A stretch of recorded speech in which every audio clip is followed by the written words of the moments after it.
गुरुर्ब्रह्मा गुरुर्विष्णु गुरुर्देवो महेश्वर गुरुर्साक्षात् परब्रह्म तस्मै श्री गुरवे नमः. चिದಂಬರ ನಮಸ್ತೆಸ್ತು ಚಿಂತಿತಾರ್ಥಪ್ರದಾಯಿನೇ ಔದುಂಬರ ಸದಾವಾಸ ಚಿದಂಬರ ನಮೋಸ್ತುತೆ. ಎಲ್ಲ ಆತ್ಮಜ್ಯೋತಿಗಳಿಗೆ ಸಾಷ್ಟಾಂಗ ಪ್ರಣಾಮ. ಜೈ ಚಿದಂಬರ. ರಾಜಾರಾಮ್ ಮಹಾರಾಜರ ಭಕ್ತಿಪರ ಭಂಗವನ್ನು ನೋಡೋಣ. ಚಿದಂಬರರಾಯ ವಿನಂತಿಯ ಐಕ ಏಕಮಾಜಿ. ಒಳ್ಳೆ ಒಂದು ಇದನ್ನು ರಾಗದಲ್ಲಿ ಟ್ರೈ ಮಾಡಿ ಇದರದ್ದ ಚಿಂತನ ಮನನ ನಿಧಿಧ್ಯಾಸವನ್ನು ಮಾಡಿ ನಮ್ಮ ಜೀವನದಲ್ಲಿ ಭಕ್ತಿಯನ್ನು ನಮ್ಮ ಜೀವನದಲ್ಲಿ ಹೆಂಗೆ ಅದು ನಮ್ಮ ರಕ್ತದ ಕಣಕಣಗಳಲ್ಲಿ ಹೋಗುತ್ತಪ್ಪ ಭಕ್ತಿ. ಯಾವಾಗ ಅದನ್ನು ನಾವು ರಕ್ತಗತ ಆಗಿ ಅದನ್ನು ಕೃತಿಯಲ್ಲಿ ತರ್ತೀವಿ. ಕೃತಿಯಲ್ಲಿ ತರದಲೇನೆ ಯಾವುದಾರೇ ಒಂದು ವೇದಾಂತದ ಮಾತು ಅದೆಲ್ಲವೂ ಕೋರಡಾ ಪಾಷಾಣ ಅಂತೀವಿ ನಾವು. ಅಂದರೆ ಪಾಲ್ಥ್ಯ ಗಡ್ಯಾವರ್ ಪಾಣಿ ಅಂತ ಮರಾಠಿದಲ್ಲಿ ಅಂತೀವಿ. ಅಂದರೆ ಗೋರ್ಕಲ್ಲ ಮೇಲೆ ಮಳೆ ಸುರಿದಂತೆ ಸರ್ವಜ್ಞ. ನಾವೆಲ್ಲ ಏನು ಹೇಳೋದು ನಿರೂಪಣೆ ಮಾಡೋದು ಎಲ್ಲವೂ ಏನಾಗತ್ತಪ್ಪ ನಮ್ಮ ಜೀವನದಲ್ಲಿ ಮೊದಲು ನಾವು ಅಳವಡಿಸ್ಕೋಬೇಕು. ಅದನ್ನು ಕೃತಿಯಲ್ಲಿ ತರಬೇಕು. ಪರಮಾತ್ಮ ನಮ್ಮ ಕೃತಿಯನ್ನು ನೋಡ್ತಾನೆ. ನಮ್ಮ ಹೇತು, ನಮ್ಮ ಉದ್ದೇಶ, ಏನು ಕಾರಣಕ್ಕೆ ಇದನ್ನು ನೀವು ಮಾಡ್ತಿದ್ದೀರಾ, ತಮ್ಮ ಸ್ವಂತ ಸ್ವಾರ್ಥಕ್ಕೆ ಮಾಡ್ತಿದ್ದೀರೋ ಅಥವಾ ಇದರಿಂದ ನೀವೇನು ಪಡ್ಕೋಬೇಕು ಅಂತ ಇಚ್ಛೆ ಪಡ್ತೀರೋ, 4 ಜನ ನಿಮ್ಮನ್ನು ಕೊಂಡಾಡಲಿ ಅಂತೀರೋ ಅಥವಾ ನನಗೆ ವಾವಾ ಅನ್ನಬೇಕು ಅಂತ ಏನು ಕಾರಣ ಇದೆ, ಅದರ ಅನುಸಾರವಾಗಿ ಆ ಕಾರ್ಯ ನಡೀತಾ ಇರುತ್ತೆ. ನಾವೆಲ್ಲರೂ ಸೇರಿ ಏನು ಮಾಡಬೇಕಪ್ಪ, ಮೊದಲು ನಮ್ಮ ಅಂತಃಕರಣ ಸಾಧನ ಚತುಷ್ಷಷ್ಟಯದಲ್ಲಿ ಹೇಳಿದ್ರು ಅವರು ಮಹಾರಾಜರು. ಸಾಧನ ಚತುಷ್ಷಷ್ಟಯ ರಾಜಾರಾಮ್ ಮಹಾರಾಜರು ಹೇಳ್ಯಾರ. ಸಾಧನ ಚತುಷ್ಷಷ್ಟಯ ಏನಪ್ಪ, 4 ರೀತಿಯಲ್ಲಿ ಮೊದಲು ಸಾಧನ ಮಾಡಿ ನಾವು ಅಂತಃಕರಣ ಶುದ್ಧಿ ಮಾಡ್ಕೋಬೇಕು. ಶುದ್ಧ ಅಂತಃಕರಣ ಪುಷ್ಪ ರೂಪದಲ್ಲಿ ಅವಾಗ ಏರಿಸಲಿಕ್ಕೆ ಅದು ಅರ್ಹತೆ ಪಡಿತಾನೆ. ಅದರಲ್ಲಿ 4ನೇ ಸಾಧನಾ ಮಾರ್ಗದ 4ನೇ ಇರೋದೇನಪ್ಪ, ಭಗವತ್ ಪ್ರಾಪ್ತಿಗೋಸ್ಕರ ತಳಮಳ ಹತ್ತಬೇಕು. ನಮಗೆ 1 ತಾಸು ಬಂದು ಕೇಳ್ಕೊಂಬಿಟ್ಟು ಇವತ್ತು ಬರ್ತೀವಿ ನಾಳೆ ಬರೋದಿಲ್ಲ, ಅಯ್ಯೋ ಅದನ್ನೇ ಹೇಳ್ತಾರೆ ಬಿಡ್ರಿ, ಅದನ್ನೇನು ಕೇಳೋದು, ನಮ್ಮ ಚಿತ್ತಶುದ್ಧಿ ಆಗಬೇಕು, ಹಂಗಾಗಬೇಕು ಹಿಂಗಾಗಬೇಕು ಅಂತ ಭಾಳ ಪ್ರಶ್ನೆ ಮಾಡೋದು. ಗುರು ಹತ್ರ ಮಾಡೋದು ಏನೂ ಮಾಡೋದಿಲ್ಲ ನಾವು, ಎಂಥದ್ದು ಮಾಡೋದಿಲ್ಲ. ಕೇವಲ ಪ್ರಶ್ನೆ ಏನಕ್ಕಪ್ಪ, ನನಗೂ 4 ಮಾತು ಗೊತ್ತಿದೆ, ಅವ್ರಿಗೇನು ಗೊತ್ತಿದೆ ಭಾರಿ, ಅಕ್ಕಿಗೇನು ಗೊತ್ತಿದೆ, ನನಗೂ ಗೊತ್ತಿದೆ ಅಂದ್ಬಿಟ್ಟು ಗುರು ಮುಂದೆ ಹೋಗಿ ಪ್ರಶ್ನೆ ಮಾಡೋದಷ್ಟೇ. ಅದರಲ್ಲಿ ಸಾಧಿಸೋದು ಏನೂ ಸಾಧಿಸೋದಿಲ್ಲ. ಕಡೆಗೆ ಭಗವಂತ ಆ ಚಿದಂಬರನ ಪ್ರಾಪ್ತಿಯಾಗೋದಿಲ್ಲ. ಕೇವಲ ಪುಸ್ತಕದ ಬದನೆಕಾಯಿ ಕತೆ ಆಗತ್ತೆ. ಅದಕ್ಕೆ ಇಲ್ಲಿ ಕರಗತವಾಗಿ ಆಗಬೇಕು ಅಂದರೆ ಭಕ್ತಿ ನಮ್ಮ ರಕ್ತದ ಕಣಕಣಗಳಲ್ಲಿ ಸೇರಿಕೊಂಡು ಕೃತಿ ರೂಪದಲ್ಲಿ ಆಚೆ ಬರಬೇಕು. ಅದು ನಮ್ಮ ನಡೆ ನುಡುವಳಿಕೆ, ನಮ್ಮ ಓಡಾಟ, ನಮ್ಮ ಮಾತು ಎಲ್ಲವೂ ಹೆಂಗೆ ಪರಮಾತ್ಮನ ಜೊತೆ ಇದ್ದಾಗ, ಪರಮಾತ್ಮ ಕಣ್ಮುಂದಿದ್ದಾನೆ ಸಾಕ್ಷಿ ಭಾವದಿಂದ ಪರಮಾತ್ಮ ಇದ್ದರೆ, ಗುರು ಸದ್ಗುರು ಇದ್ದರೆ ನಾವು ಹಿಂಗೆ ಯದ್ವಾ ತದ್ವಾ ಮಾತಾಡ್ತೀವ, ಹೆಂಗೆ ಬೇಕೋ ಹಂಗೆ ಮಾತಾಡ್ತೀವ. ಅದೊಂದು ಸಾಕ್ಷಿ, ಅವನು ಇಲ್ಲೇ ಇದ್ದಾನೆ ನನ್ನ ಕಣ್ಮುಂದೆ ಅಂದ್ಬಿಟ್ಟು ವಿಚಾರ ಮಾಡಿ ನಾವು ಅವಾಗ ಅದನ್ನು ವಿವೇಕದಿಂದ ನಾವು ಮಾತಾಡ್ತೀವಿ. ಅವಾಗ ನಾವು ಒಂದು ಕ್ಷಣನೂ ಗುರು ಇದ್ದಾನೆ ಅಂದ್ಬಿಟ್ಟು ಹೆಂಗೆ ಮಾತಾಡೋದಿಲ್ಲ. ಅದಕ್ಕೆ ಗುರು ಯಾವಾಗಲೂ ನಮ್ಮ ಇಂಟೆನ್ಷನ್ಸ್ ನೋಡ್ತಾನೆ. ಯಾವ ಕಾರ್ಯದಿಂದ ಈ ಮಾತಾಡ್ತಿದ್ದಾಳೆ ಈಕಿ ಅಂತ, ಇದರ ಹಿನ್ನೆಲೆ ಏನಿದೆ. ಅದಕ್ಕೆ ನಾವು ಭಕ್ತಿಯನ್ನು ಮೊದಲು ರಾಜಾರಾಮ್ ಮಹಾರಾಜರ ಹತ್ರ ಬೇಡ್ಕೊಳ್ಳೋಣ. ಏನಪ್ಪ, ಚಿದಂಬರರಾಯ ಬ್ರಹ್ಮಾಂಡ ನಾಯಕ ವಿನಂತಿಯ ಐಕ ಏಕಮಾಜಿ. ಚಿದಂಬರರಾಯ ಬ್ರಹ್ಮಾಂಡ ನಾಯಕ ವಿನಂತಿಯ ಐಕ ಏಕಮಾಜಿ. ವಿನಂತಿಯ ಐಕ ಏಕಮಾಜಿ. ಚಿದಂಬರರಾಯ ಬ್ರಹ್ಮಾಂಡ ನಾಯಕ भक्ति प्रेम सुख दी निरंतर. नामाचा विसर पडो दी. नामाचा विसर पडो दी. नामाचा विसर पडो दी. चिदंबरराय ब्रह्मांड नायक. जाहो राहो देह असो कोठे तरी. नाम हे अंतरी दृढ राहो. नाम हे अंतरी दृढ राहो. दास म्हणे माझे हेची बामगणी. भक्ती विणे जीणे ವ್ಯರ್ಥ ಜಾಣ ಭಕ್ತಿ ವಿಣಿ ಜೀಣೆ ವ್ಯರ್ಥ ಜಾಣ ಭಕ್ತಿ ವಿಣಿ ಜೀಣೆ ವ್ಯರ್ಥ ಜಾಣ. ಚಿದಂಬರರಾಯ ಬ್ರಹ್ಮಾಂಡ ನಾಯಕ ವಿನಂತಿಯಾಯಿಕ ಏಕಮಾಜಿ, ನನ್ನ ಒಂದು ಕೋರಿಕೆಯನ್ನು ಈಡೇರಿಸಪ್ಪ, ನನ್ನ ವಿನಂತಿಯನ್ನು ಕೇಳಿಸ್ಕೊಳಪ್ಪ. ಏನಪ್ಪ ಚಿದಂಬರ ರಾಯ, ಯಾರು ನೀನು? ಬ್ರಹ್ಮಾಂಡಕ್ಕೆ ಒಡೆಯ ರಾಯ ನೀನು, ದೊರೆಯ ನೀನು. ನನ್ನ ಒಂದು ಕೋರಿಕೆಯನ್ನು ಈಡೇರಿಸು. ಏನು? ಭಕ್ತಿ ಪ್ರೇಮ ಸುಖ ದೇಯಿ ನಿರಂತರ, ಭಕ್ತಿ ಪ್ರೇಮ ಸುಖ ದೇಯಿ ನಿರಂತರ, ನಾಮಾಚ ವಿಸರ ಪಡೋನಿಧಿ. ಈಗ ಇದನ್ನು ಮೇಲರ್ಥದಲ್ಲ ತಗೊಳ್ದಲ್ಲೇ ಗೂಢಾರ್ಥಕ್ಕೆ ಹೋಗ್ಬೇಕು ನಾವು. ಭಕ್ತಿ ಪ್ರೇಮ ಸುಖ ಕೊಡು ನನಗೆ, ನಾಮದ ನಿರಂತರವಾಗಿ ನನಗೆ ಕೊಡು ಅಲ್ಲ. ಇದು ಬಾಹ್ಯಾರ್ಥಕ್ಕೆ ಹೋಗಬೇಡಿ ಯಾರು, ಒಳ ಅರ್ಥಕ್ಕೆ ಹೋಗೋಣ. ಏನು?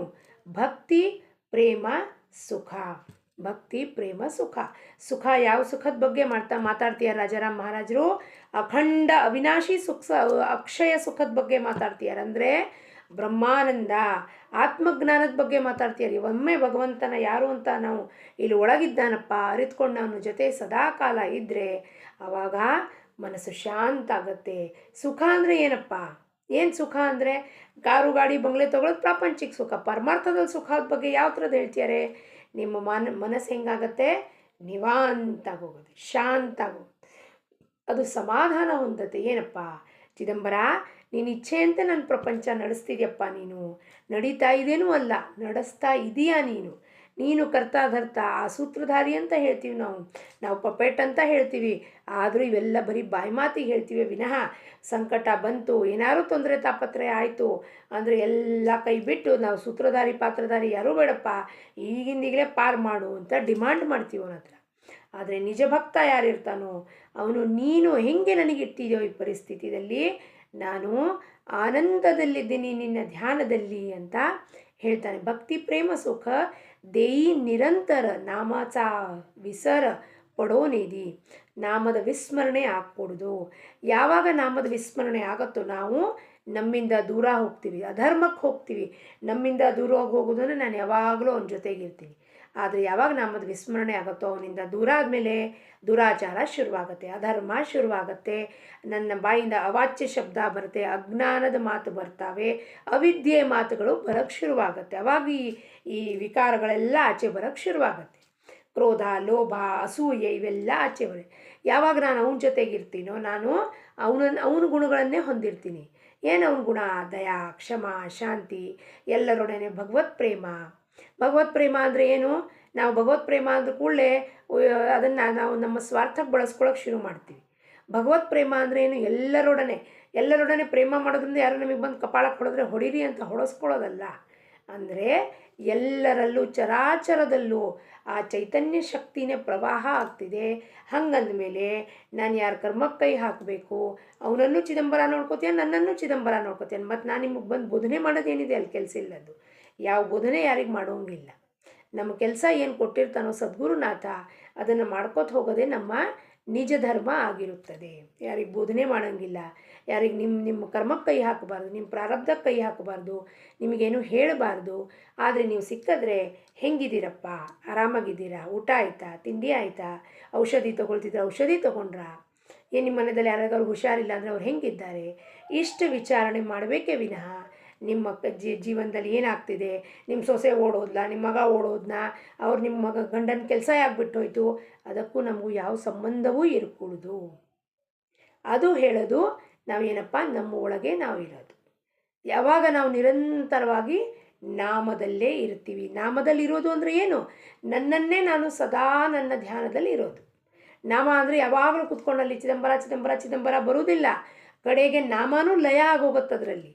ನಾಮ, ನಾಮಿ, ಸಾಧ್ಯ ಮೂರು ಜನ ಅಂದರೆ ಎಲ್ಲವೂ ಅದರಲ್ಲಿ ಜಪ ಮಾಡ್ತಿರೋನು ಯಾರು, ಜಪ ಕೊಟ್ಟಿರೋನು ಯಾರು, ಜಪ ನೋಡ್ತಿರೋನು ಯಾರು, ಎಲ್ಲವೂ ಲಯ ಆಗೋಗುತ್ತೆ. ತ್ರಿಪುಟೀಚಿ ಹೇ ಕೂಣ ಜೇಥೆ ಲೋಪತ್ತಾ ಪೂರ್ಣವಾಗ ಈ ಬಾಯಿಂದ ಮನಸ್ಸೊಳಗೆ ಚಿದಂಬರ ಚಿದಂಬರ ಅನ್ನೋದು ಬರೋದಿಲ್ಲ. ಅವಾಗ ಶಾಂತವಾಗೋಗುತ್ತೆ ಮನಸ್ಸು. ಯಾಕೆಂದರೆ ನನ್ನ ಸ್ವರೂಪವನ್ನು ನಾನು ಹೊಂದಿದ ಮೇಲೆ ಅಲ್ಲಿ ಯಾರೂ ಇಲ್ಲ, ಒಬ್ಬನೇ ಇರೋನು ಅವನು ಚಿದಂಬರ. ಚಿದಂಬರ ಒಳಗಿದ್ದಾನೆ, ಈ ದೇಹದ ಮುಖಾಂತರ ಕೆಲಸ ಮಾಡ್ತಿದ್ದಾನೆ. ಈ ದೇಹ ಹೇಳುತ್ತೆ, ಓಡಾಡುತ್ತೆ, ಹಾಡು ಹೇಳುತ್ತೆ, ಅಭಂಗ ಹೇಳುತ್ತೆ, ನಿರೂಪಣ ಮಾಡುತ್ತೆ, ಸುಮ್ಮನೆ ಕೂತ್ಕೊಳ್ಳುತ್ತೆ ಅಷ್ಟೇ. ಒಳಗೆ ಕೂತಿರೋನು ಎಲ್ಲ ಕೆಲಸವನ್ನು ಮಾಡಿಸ್ತಿದ್ದಾನೆ ಅಂತ ಅರಿವಿಗೆ ಬಂದರೆ ಅದೇ ನಮ್ಮ ಆತ್ಮಜ್ಞಾನ ಅಷ್ಟೇ. ಅದರ ಹೊರತಾಗಿ ಇನ್ನೇನೂ ಇಲ್ಲ. ಅದೇ ಯಾವ್ದು ಬಿಗ್ ಸೈನ್ಸು ಪಝಲ್ಲು ಎಂಥದ್ದು ಇಲ್ಲ. ಸಹಜ, ಸರಳ ಮತ್ತು ಬಹಳ ಸೋಪ, ಈಸಿ ಇದೆ ಅದು. ಜಾಹೋ ರಾಹೋ ದೇಹ असो कोठे तरी नामाचा विसर पडो निधी. ಜಾಹೋ ಈ ದೇಹ ಇರಲಿ, ದೇಹ ಇಲ್ಲದೆ ಇರಲಿ ಅಂದರೆ ಪಂಚಮಹಾಭೂತದಿಂದ ಈ ಶರೀರ ಆಗಿದೆ. ಈ ಶರೀರ ಮಣ್ಣಲ್ಲಿ ಬೆರೆತು ಕೊಳತು ಹೋಗುತ್ತೆ, ಸುಟ್ಟು ಹಾಕ್ತಾರೆ. ಆದರೂ ನಾಮ ದೃಢ ರಾಹೆ ಅಂತರಿ. ಜಾಹೋ ರಾಹೋ ದೇಹ असो कोठे तरी ನಾಮ ಹೇ ಅಂತರಿ ದೃಢ ರಾಹೋ. ನಾಮ ಅಂತರಂಗದಲ್ಲಿ ಅಂದರೆ ಎಲ್ಲಿ? ಸೂಕ್ಷ್ಮಾತಿ ಸೂಕ್ಷ್ಮ ಶರೀರದಲ್ಲಿ, ಲಿಂಗ ಶರೀರ, ಕಾರಣ ಶರೀರದಲ್ಲಿ ಹೋಗಿ ನಾಮ ಲಯ ಆದಾಗ, ನಾನು ಪುನಃ ವಾಪಸ್ಸಲ್ಲಿ ಹೋದಾಗ, ಅವನಿಚ್ಛೆಯಂತೆ ಅವನಲ್ಲಿ ಲಯ ಆದಾಗ, ಅವನಿಚ್ಛೆಯಂತೆ ಪುನಃ ನಾನು ಒಂದು ಅವತಾರ ತಗೊಂಡು ಬರೋಕ್ಕೆ ಸಾಧ್ಯತೆ ಇದೆ. ಇಲ್ಲ ಅಂದರೆ ಪುನರಪಿ ಜನನಂ ಪುನರಪಿ ಮರಣಂ ಕರ್ಮಾನು ಅನುಭವಿಸ್ಲಿಕ್ಕೆ ತಾಯಿ ಗರ್ಭವಾಸದಲ್ಲಿ ಬರಬೇಕಾಗುತ್ತದೆ. ಅದಕ್ಕೆ ಜಾಹೋ ನಾಮಹೇ ಅಂತರಿ ದೃಢರ. ಅಂತರಂಗದಲ್ಲಿ ಎಲ್ಲಿ? ಅಂತರಂಗದಲ್ಲಿ ಸೂಕ್ಷ್ಮಾತಿ ಸೂಕ್ಷ್ಮ ಶರೀರದಲ್ಲಿ, ಮನಸ್ಸು ಬುದ್ಧಿ ಚಿತ್ತ ಅಹಂಕಾರ ಅಲ್ಲ, ಕಾರಣ ಶರೀರ, ಮಹಾಕಾರಣ ಶರೀರದಲ್ಲಿ ನಾಮ ಹೋಗಿ ಸ್ಥಿರ ಆಗಬೇಕು.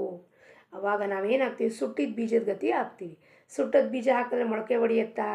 ಇಲ್ಲ. ಸುಟ್ಟಿದ ಬೀಜ ಮೊಳಕೆ ಒಡೆಯೋದಿಲ್ಲ ಅಂದಮೇಲೆ ಮನಸ್ಸಲ್ಲಿ ವೃತ್ತಿಗಳು ಏಳುವುದಿಲ್ಲ. ಅದು ಯಾವಾಗಲೂ ಸದಾ ತನ್ನ ಧ್ಯಾನದಲ್ಲಿ ತಾನಿರುತ್ತೆ.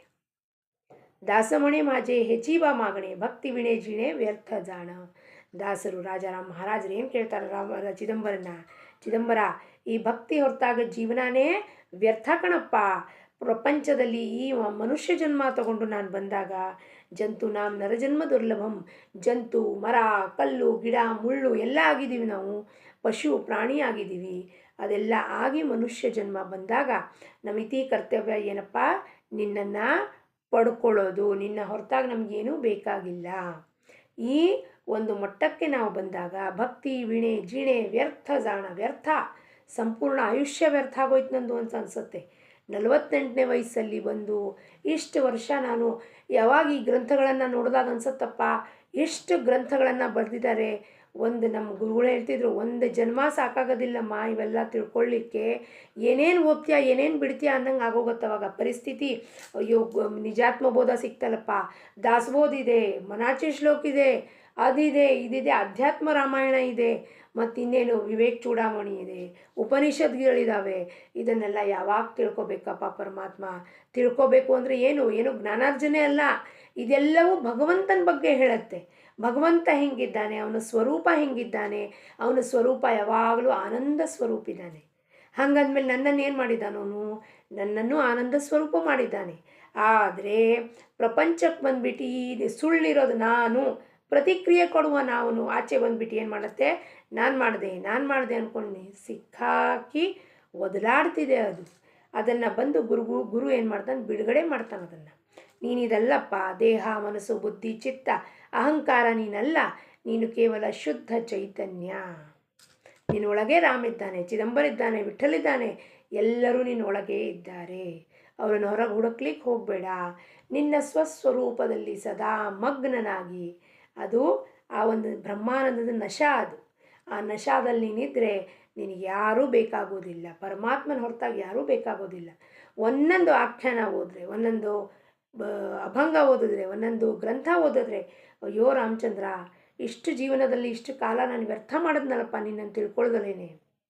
ಎಷ್ಟು ನೀನು ಹೇಳಿದ್ಯಾ ಜೀವನ ಹೆಂಗೆ ಮಾಡಬೇಕು, ಮನುಷ್ಯ ಜನ್ಮದಲ್ಲಿ ಶಾಸ್ತ್ರದ ಪ್ರಕಾರ ಜೀವನ ಹೆಂಗೆ ನಡೆಸಬೇಕು, ಗೃಹಸ್ಥಾಶ್ರಮ ಹೆಂಗೆ ನಡಿಬೇಕು, ಕಾಡಿಗೆ ಓಡಿ ಹೋಗೋದಲ್ಲ, ಸನ್ಯಾಸ ತಗೊಳ್ಳೋದಲ್ಲ, ಗೃಹಸ್ಥಾಶ್ರಮದಲ್ಲಿದ್ದು ಭಗವಂತನ ಪಡ್ಕೋಬೇಕು. ಎಲ್ಲರ ಮಧ್ಯದಲ್ಲಿದ್ದು ಭಗವಂತನ ಪಡ್ಕೋಬೇಕು. ಕಾಡಿನಲ್ಲಿ ಹೋಗಿ ಪಡ್ಕೊಳ್ಳೋದ್ರಲ್ಲಿ ಏನು ದೊಡ್ಡ ಸಾಧನೆ ಮಾಡಿದ್ರಲ್ಲ. ಅದಕ್ಕಾಗಿ ಋಷಿಮುನಿಗಳು ಅವ್ರವ್ರ ಜನ್ಮ ತೊಗೊಂಡು ಬರ್ತಾರೆ. ಆದರೆ ನಾವು ಪ್ರಾಪಂಚಿಕ ಜನ ಮನೆ ಬಿಟ್ಟು ಹೋಗ್ಬಿಡ್ತಾರೆ. ನಾನು ಸನ್ಯಾಸ ತಗೋತಿದ್ದೀನಿ, ಯಾಕೆ? ಪ್ರಾಬ್ಲಮ್ಸ್ ಫೇಸ್ ಮಾಡೋಕ್ಕಾಗಲ್ಲ ಅಂದ್ಬಿಟ್ಟು ಮನೆಯನ್ನು ಬಿಟ್ಟು ಹೋದರೆ, ಎಲ್ಲಿ ಕಾಡಲ್ಲಿ ಹೋದರೆ ಅದು ಸಾಧನೆ ಅಲ್ಲ. ಮನೆ ಮಧ್ಯದಲ್ಲಿ, ಎಲ್ಲರ ಮಧ್ಯದಲ್ಲಿ, ಎಲ್ಲರ ಮಾತನ್ನು ಸಹಿಸಿಕೊಂಡು ಯಾರು ತನ್ನ ಸಾಧನೆಯನ್ನು ಗೆಲ್ತಾನೋ ಅವನು ನಿಜವಾದ ಸಾಧಕ, ಜಿಜ್ಞಾಸು, ಮುಮುಕ್ಷ. ಅವನಿಗೆ ಆ ಭಗವತ್ ಪ್ರಾಪ್ತಿಯ ಅರ್ಹತೆ ಆಗುತ್ತದೆ. ಅದಕ್ಕೆ ನಾವೆಲ್ಲರೂ ಸೇರಿ ಭಗವತ್ ಪ್ರಾಪ್ತಿಯ ತಳಮಳವನ್ನು ಬೆಳೆಸ್ಕೊಳ್ಳೋಣ. ಅಪ್ಪ ಚಿದಂಬರ, ನಿನ್ನ ಹೊರತಾಗಿ ನನಗೆ ಯಾರೂ ಬೇಕಾಗಿಲ್ಲಪ್ಪ. ನೀನು ಹೊರತಾಗಿ ಏನು ಇಲ್ಲೇ ಇಲ್ಲ, ಮೊದಲು ಬೇಕಾಗಿಲ್ಲ ಅಲ್ಲ, ನೀನು ಹೊರತಾಗಿ ಏನೂ ಇಲ್ಲ. ಎಲ್ಲ ಕಡೆಯೂ ಚರಾಚರ ದೃಷ್ಟಿಯಲ್ಲೂ ನೋಡಿದ್ರೆ ನಾನು ನೀನೇ ಕಾಣಿಸ್ತೀಯ ಅಂದಮೇಲೆ ನಾನು ಏನು ಬೇಡಿಕೆ ಮಾಡಲಿ? ಟಿ ವಿ ಬೇಕಾ, ಫ್ರಿಜ್ ಬೇಕಾ, ಅದು ಬೇಕಾ, ಇದು ಬೇಕಾ? ಟಿ ವಿನಲ್ಲೂ ನೀನೇ ಕಾಣಿಸ್ತೀಯ, ಫ್ರಿಜ್ನಲ್ಲೂ ನೀನೇ ಕಾಣಿಸ್ತೀಯ, ಆ ಬೆಡ್ನಲ್ಲೂ ನೀನೇ ಕಾಣಿಸ್ತೀಯ, ಕಬರ್ಟಲ್ಲೂ ನೀನೇ ಕಾಣಿಸ್ತೀಯ. ಏನು ಬೇಡಿಕೆ ಮಾಡಲಿ, ಎಷ್ಟು ಬೇಡಿಕೆ ಮಾಡಲಿ? ಬೇಡಿಕೆಗೆ ಲಿಮಿಟೇ ಇಲ್ಲ. ಅವಾಗ ಏನನ್ಸುತ್ತೆ, ಏನಿದೆಯೋ, ಎಷ್ಟು ಕೊಟ್ಟಿದ್ದಾನೋ ಅಷ್ಟರಲ್ಲೇ ಆನಂದದಿಂದ ಸಮಾಧಾನದಿಂದ ಅವನ ಧ್ಯಾನದಲ್ಲಿ ಇದ್ದರೆ ಎಂಥದೂ ಬೇಕಾಗೋದಿಲ್ಲ. ಇಂಥದ್ದು ಬೇಕು ಅನ್ನೋದು ಬೇಡಿಕೆನೇ ತೆಗೆದು ಕಿತ್ತಾಕ್ಬಿಡ್ತಾನೆ ಆಚೆವ, ಮೂಳ ಸಕಟ್ ಬೇರು ಸಮೇತ ಕಿತ್ತಾಕ್ಬಿಡ್ತಾನೆ. ಏನು ನಮ್ಮ ಗುರುಗಳು ಹೇಳ್ತಿದ್ರು, ಏನು ಒಂದೊಂದು ಎಲೆ ಕೀಳ್ತಾ ಕೂತಿರ್ತೀರ ಗಿಡದ್ದು, ಇದು ಬೇಡ ನನಗೆ ಇವತ್ತು, ಇದು ಬಿಟ್ಟು ಹಾಕಿದ್ದೀನಿ, ಅದು ಬಿಟ್ಟು ಹಾಕಿದ್ದೀನಿ, ವೈರಾಗ್ಯ ಬಂತು, ಮತ್ತು ನಾಳೆ ಏನೋ ವಸ್ತು ಸಿಕ್ಕಿದ ಕೂಡಲೇ ವೈರಾಗ್ಯ ಕಿತ್ಕೊಂಡು ಹೋಗಿರುತ್ತೆ. ಒಂದೊಂದು ಎಲೆ ಏನು ಕಿತ್ತು ಹಾಕ್ತಿರಪ್ಪ, ಬುಡದ ಸಮೇತ ಅದನ್ನು ಕಿತ್ತು ಹಾಕ್ರಿ, ಬುಡದ ಸಮೇತ ಕಿತ್ತು ಹಾಕ್ರಿ. ಏನನ್ನು? ವಾಸನೆಯನ್ನು ಬುಡದ ಸಮೇತ ಕಿತ್ತು ಹಾಕಿದ್ರೆ, ನಾಮದಿಂದ ಹೊಡೆದು ಹಾಕಿದ್ರೆ ಪುನಃ ಅದು ಬರೋದೇ ಇಲ್ಲ. ಸುಟ್ಟಿದ ಬೀಜ ಆಗೋಗ್ತೀರಿ ನೀವು ಅಂತ. ಅದಕ್ಕೆ ನಮ್ಮ ವಾಸನೆಗಳನ್ನು ಹೊಡೆದು ನಮ್ಮಲ್ಲಿ ಭಕ್ತಿ ರುಜುವಾಗಲಿ, ಭಕ್ತಿ ಮೂಡಲಿ, ಮನಸ್ಸೆಂಬೋ ಹೊಲದಲ್ಲಿ ಭಕ್ತಿಯ ಬೆಳೆ ಚೆನ್ನಾಗಿ ಬರಲಿ ಅಂತ ರಾಜಾರಾಮ್ ಮಹಾರಾಜರಿಗೆ ಪ್ರಾರ್ಥನೆ ಮಾಡುತ್ತಾ, ಸದ್ಗುರು ಚರಣಾರವಿಂದಾರ್ಪಣಮಸ್ತು. ಲೋಕ ಸಮಸ್ತ ಸುಖಿನೋ ಭವಂತು. ಜೈ ಚಿದಂಬರ.